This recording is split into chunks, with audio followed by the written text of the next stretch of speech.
Hi, guys! Welcome back to another episode of Law of the Empire. I'm your host, Reina, and today we're talking to Alejandro. Alejandro is a PhD student at Johns Hopkins, and he is so educated. He is currently studying transparency, corruption in government, and international issues.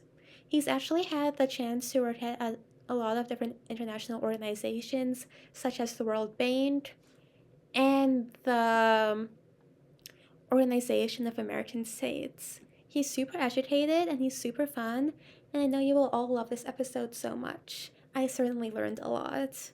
So without further ado, here's Alejandro. So hi, could you tell me a bit about yourself and what you're doing right now? Hi, Reina. My name is Alejandro Barón. I'm a PhD candidate at Johns Hopkins University. I've been working for the past few years on a PhD dissertation on transparency in subnational governments. Mhm. And outside of that, I research transparency, anti-corruption more in general.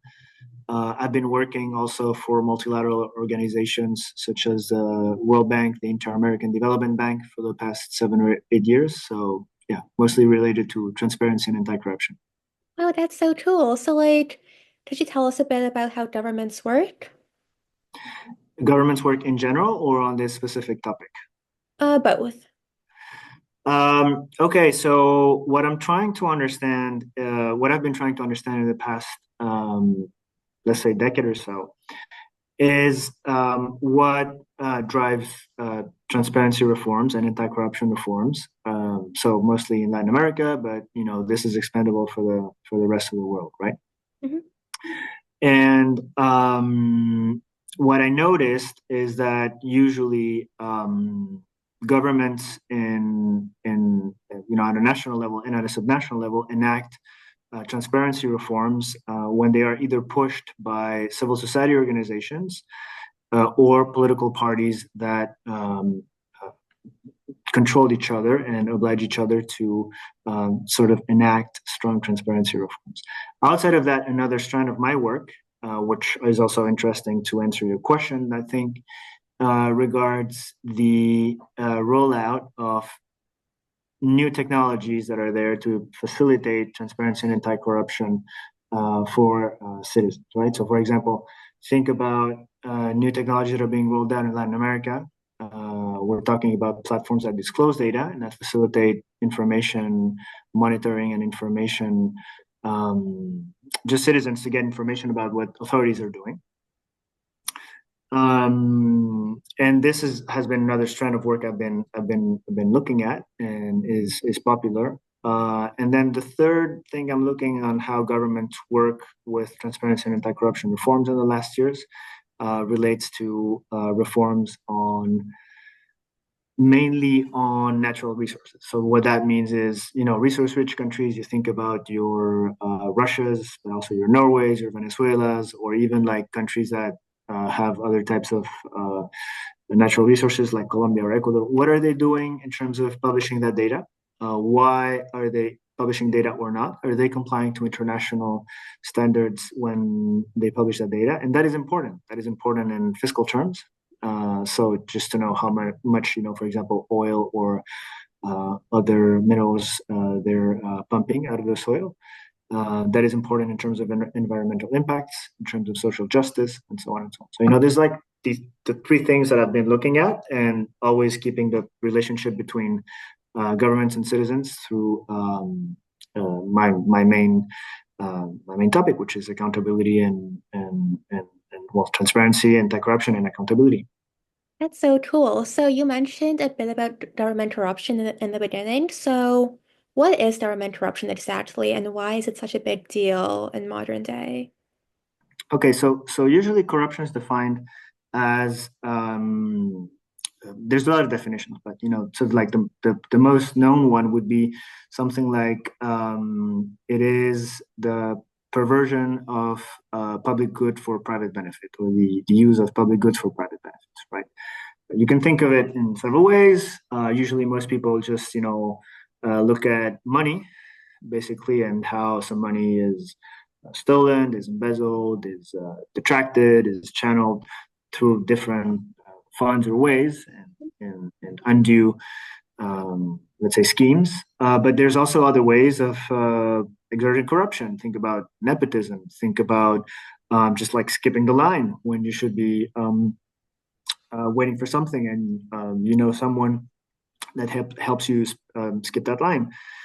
So studying this is important, I would say, for three or four reasons. So the first reason is an efficiency reason, right? Usually, when you look at what governments have in terms of assets, in terms of just let's say raw budget, that pile of money has to be spent somehow in a certain way. And what corruption does is basically, if you have a certain $100 of money, let's say that pile of money I was talking about is $100. What corruption does is that you're systematically only going to be able to spend, let's say, 98 or 97 in a country like probably the US or Germany, 97 to 98, 99. In other countries, we're talking about 92. In other countries, even we're talking about 80. So understanding why that happens, understanding how that happens, and understanding how to curb that is very important to have healthy public finances. So that's sort of like the first argument. So like more an efficiency argument. Mm-hmm. The second argument is basically that has a number of cascading effects into other variables. So it's not only that you're losing out some efficiency and that some stuff is not being implemented as it should. It's not being rolled out as it should in terms of like public good and trust. We're talking about potential effects on citizen trust. So if you see that a lot of money is being stolen, why are you even going to believe in your government, right? We're talking about effects on democracy. Again, if you don't trust what's happening, who are you going to vote for? We're talking about general behavior of citizens towards public services. You might actually start, not really believing in them, and so on and so forth. So there's a bunch of ways in which generalized corruption or generalizing corruption. The more corruption you get, the more that affects other variables that are important to have a healthy government, a healthy democracy, and let's say a basic, let's say, a basic civilized life. Let's put it that way, right? Now, I think there's also a third way in which corruption is, at least to my knowledge, important, and that is the way of integrity and morality, right? When you think of something that is aspirational to you regarding a political system. So let's say, you think about the U.S. government and you think that the U.S. government should behave in the best possible way. Integrity breaches are very dangerous because and this is not entirely related to my last point. My last point is a little bit more instrumental, right? Is how you're going to behave related to how others behave and so on. This also, there is a direct breach on public values. There is a direct breach on what the public on what the public lives on the public experience, on what we see as noble causes. This is more like a moral argument, but think that any workable political system necessarily has to be grounded on higher ideals. It cannot be grounded on pure cynicism. So the more this happens, the more we become cynical creatures, and this also can make democracy degenerate very, very easily, right? So I think these are the three arguments why this is important. And just think about case studies, right? I mean, I would say if you look at the US, you're probably going to say, oh, just some stuff doesn't work, and it's a result of inefficiencies or whatever. But there are cases in the US where there's been a demonstrated impact of corruption, especially in some states. Mm-hmm. There is, the notorious story of, the New York Public Works Commission in the 60s and 70s with Frank Moses, which was basically co-opted to just attract millions of dollars. Also, like the building of Las Vegas in itself. It's a country that, the U.S. keeps running. It's okay. But, think about other countries. Think about a country like Venezuela. Think about countries like the DRC. Think about, I don't know, like recently resource-rich countries like Guyana. in some of these countries, when you think about government, you have to think about corruption, because the amounts of money that are just being funneled in parallel to what the government does or from the government are so huge that basically sometimes these funds are even bigger than the government itself. So if you want to understand what's happening in these countries, not only in terms of what people are doing in these countries, but how public services are being provided, or services are being provided more in general, you have to understand why this is happening. And I just want to give one last piece of advice. I've been talking about corruption in a very bad way, but there's also a set of theories that says, listen, this you have to understand the motivations of people that do it, right? And people that do it sometimes, I mean, they obviously want to profit. They obviously want to profit, but sometimes they don't do it necessarily out of greed, right? Sometimes it is also out of need. And there is a theory of corruption that basically says, listen, if you are your Kenyan or Mexican policeman, and you do ask for a bribe, if you want to, you want to park somewhere, you want to go somewhere, there's a checkpoint. That can be seen as a form of redistribution in countries that do not have those systems of redistribution. So what I will say is corruption is bad, but you have to understand the local context to understand why it happens, how it happens, and what the effects are. And sometimes when you think about some countries, it is not always the US legal and political system there. Stuff happens because it is the most easy way to redistribute some money, to trickle down some money to your family members, to other members of society, and so on and so forth. So just wanted to give that sort of like broad stroke that, corruption can also be very contextual if you want to analyze it. It's a very multifaceted kind of like, it's wrong, but also there are some benefits in some situations with corruption involved in them. Exactly. And it depends on how you understand what benefits are. But there can be a more, let's say, multifaceted or multidimensional effect to it than rather saying, oh, this thing is bad just because it detracts efficiency from the government. Yes, it does that. We know it does that. It's always better to spend 100 than to spend 90, at public, like on paper. Then you can be more or less efficient in doing that. But in some cases, as I mentioned, it's just the only way that some public officials in some country can really survive and provide for their families. Yeah. So yeah. So like you mentioned transparency and open data too. So how do these things help fight corruption? So what transparency and open data do on paper is that they give citizens the same information that the government has. One reason why, theoretically, the fight against corruption is so hard is usually because governments have more information than citizens on what governments do, right? So the theory goes, if you give citizens with the same amount of information, basically they're going to be able to monitor and sanction governments a little bit better, right? Now, is that it? Is that right? Just like releasing information might not necessarily be a way to, let's say, incentivize accountability. There need to be other things, and there are a number of known cases where transparency has proved not to be enough.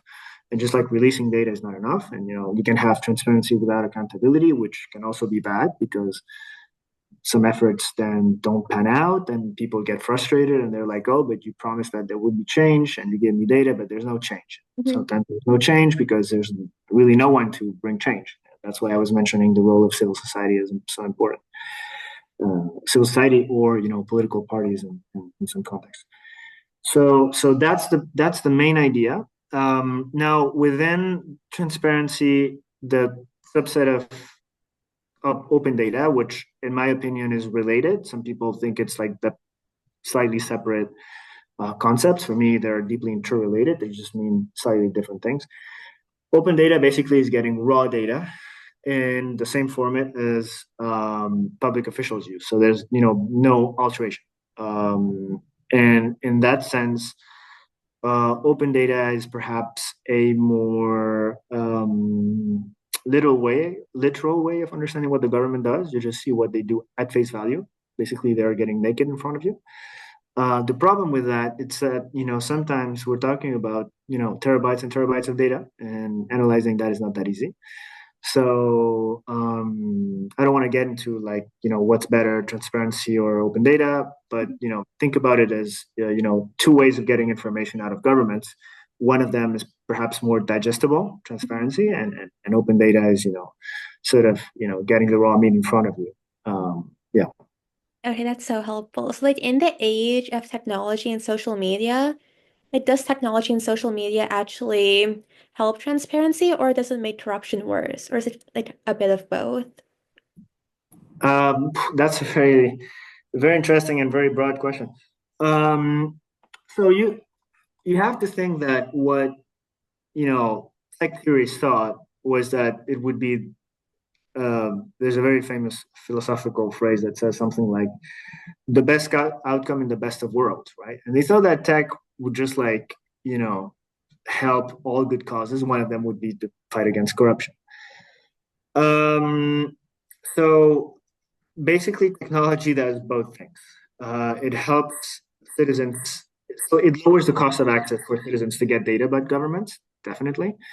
But it also can provide criminals or criminals or just people that want to engage in corrupt acts. Let's not say there's criminals because that would need a judicial process to hide information slightly better. And not only that, sometimes there's something called the Streisand effect, which is that sometimes you disclose data, but you disclose so much data that you don't really know where you want to find the data that you want to find. So sometimes the data is buried inside the technology, and you just have to, go over it and go over it and go over it. So technology on paper does many good things. It helps, to have better tools to access data, analyze it, and get better conclusions, more more, let's say, trustworthy conclusions. But it can also help the bad guys to, let's say, hide information or just deliver impartial information, or even governments to protect themselves and not deliver, let's say, the whole story. Now, you mentioned social media, and I think social media is like a different thing, because social media, it can really spur accountability. I think it can really help to spread very positive messages. I remember, you're very young, but I still remember when the Arab Spring started with I don't know if you heard about this, but the Arab Spring started at some point. It was like a revolution in several countries, and basically social media was a very important factor in sort of promoting these uprisings and in sharing information from activist to activist. And so the promise of social media as helping to bring people together, facilitate collective action, and sort of have people being able to coordinate against governments that wanted to either hide things or repress things back in the early 2010s. The promise was, sort of engraved there. But then, not everything that glitters is gold. And then you have fake information, or also ways to control what information is being disseminated, or ways to influence perception through social media, which I think is perhaps the most important aspect, and not only through bots, but also through targeted, personalized content, and so on and so forth. So yes, I mean, on paper, it's what it does. It basically, lowers again the cost of communication between people. The problem is not a you and me experience. It's not like Reina and Alex sending messages to each other. Hey, do you have that info? Or let's meet there because we want to, demonstrate against that government. You also might have a bot saying, let's not meet there. Let's meet somewhere else, and then we're gonna get detained. Or you have a bot saying, hey, just analyze this information that I was sent, and then it's probably not trustworthy information.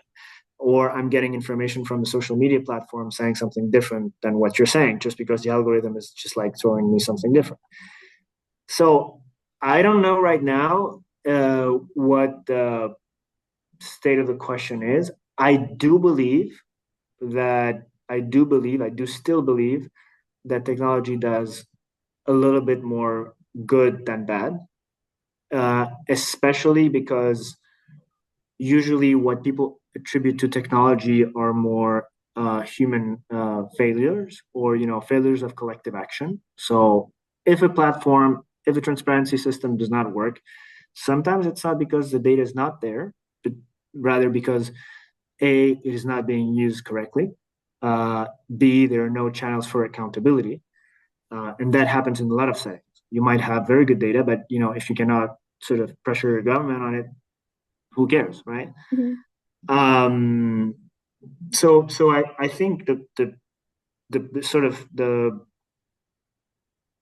let's say that the promise of technology is definitely right now not what it was 15 years ago, and that's probably for the best. There's more. It's more humble. It's more humble, but we're going to see what AI brings in this sense. My impression is that it might just bring the same good and bads that we've seen in the last 15 years, and that really what needs to change if you want to use technology in a civic sense, or civic movements um, and civic engagement, really, because without that, technology cannot really do the work for us, right? Mm-hmm. Yeah. So basically, technology like started off maybe having like, more pure intentions, but like as time has gone by, people have like gone more corrupt on it, or it's helped spread corruption. But there are still a lot of pros with technology in terms of transparency. I think technology does not have pure or impure intentions. It's just the people that are on it. Technology usually are mediums. So what most creators thought is that it was gonna do good things, Mm-hmm. um, because they wanted to believe that it was gonna do good things. But then as you said, as the same medium that can help you share information can also help you to distort information. So Yeah. So, like, what advice would you give to a high school student who wants to work on government, law, or international issues someday? what advice? Mainly, I would probably give you three pieces of advice. One is probably the most important, and that would be patient. Be patient because things do not arrive necessarily in a month or a year. If you are really passionate about government, international relations, or just governance in general, just keep pushing. And probably your first opportunity is not going to be the one that you like, or you're not even going to get it. And then you might have some setbacks at some point.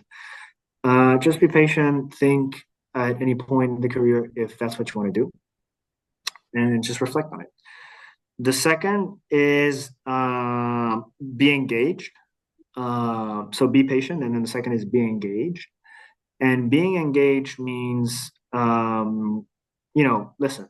Um, a part of working for governments or international organizations is not entirely like you going work for a corporation. It's not. That's my opinion. Mhm. Working for the U.S. government and working for Bank of America is not the same thing. Mhm.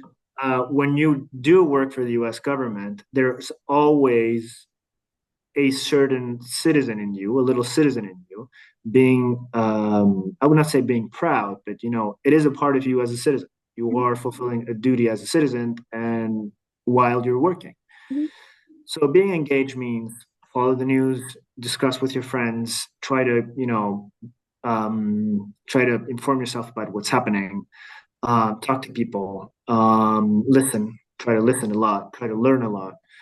Um, and when you see that you're able to make a difference, just always try to make a difference and don't flinch.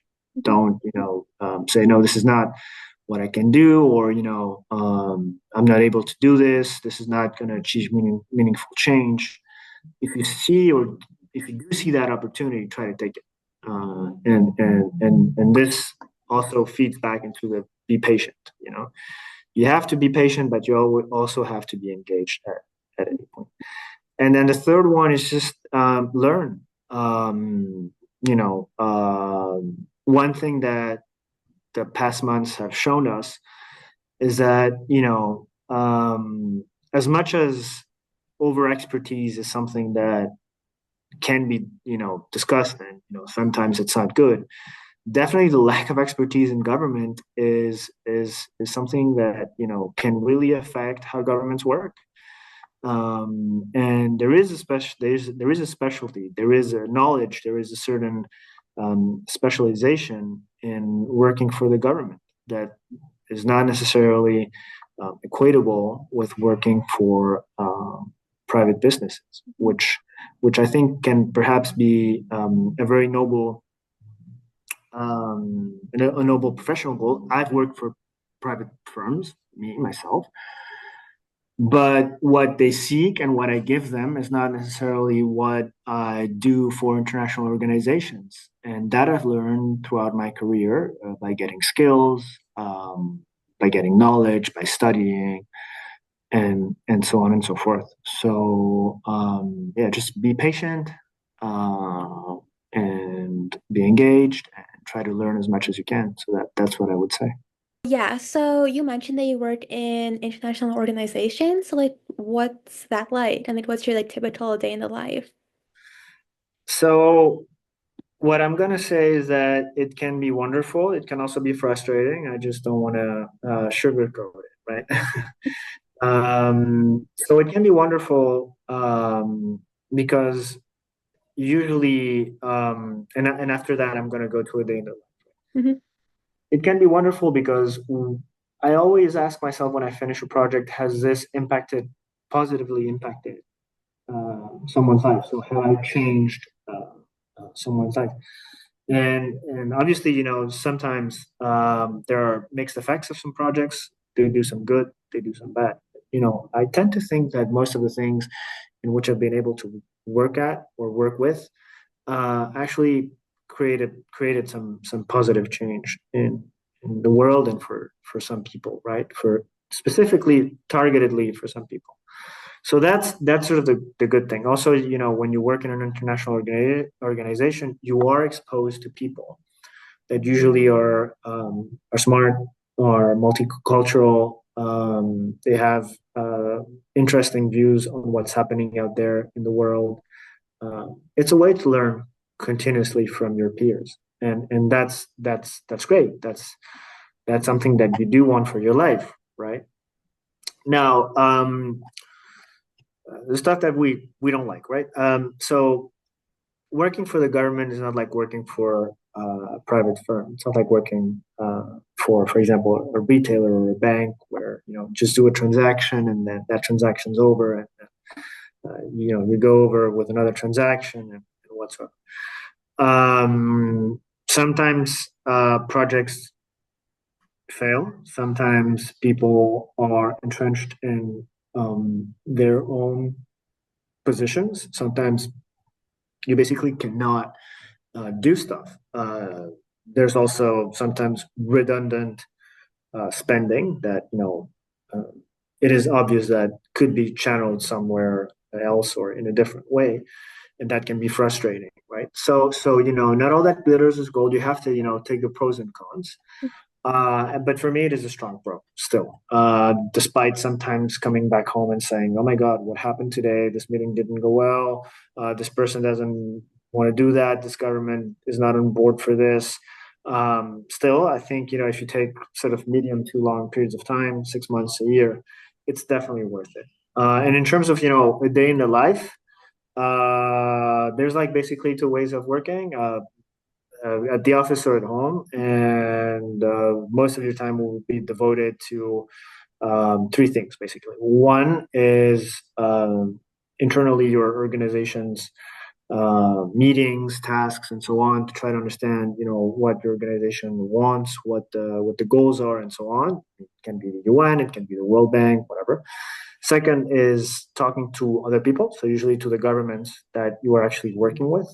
So that means reaching out to government officials, understanding their needs, understanding their priorities, trying to think, how their priorities are linked to your own priorities, and so on. And both one and two are mainly operational, so you're doing concrete stuff, right? Working on a project.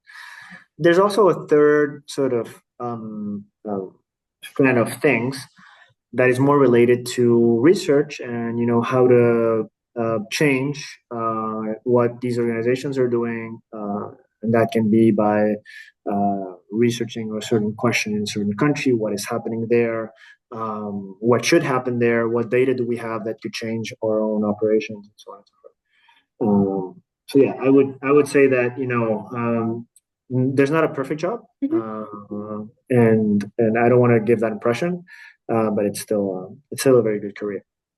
That's great. So I think my last question for you is what do you love most about your job? What I love most about my job is, yeah, again, I think the idea that you are working for people, and you're working for concrete people, and your aim, even if sometimes you don't achieve it, is always to work for concrete people and try to achieve change. Always keeping others in mind. So I mean, again, as I said, private firms have profit in mind, and profit is great. Um, but it's a different mentality. Here, you're not so much focused on that, but rather on bringing about change and achieving change.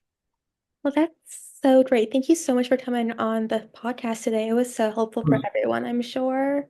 Thank you so much. Thank you, Reina, and don't hesitate to reach out whenever.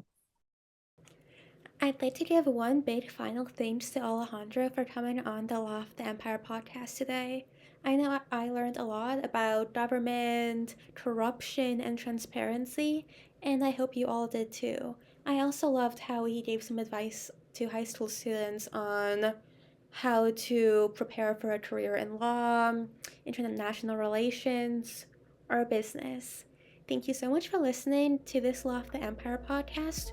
Remember, new episodes are released every other Wednesday, and you can follow us on Instagram at Law of the Empire. Thank you so much for listening, and I'll see you next time.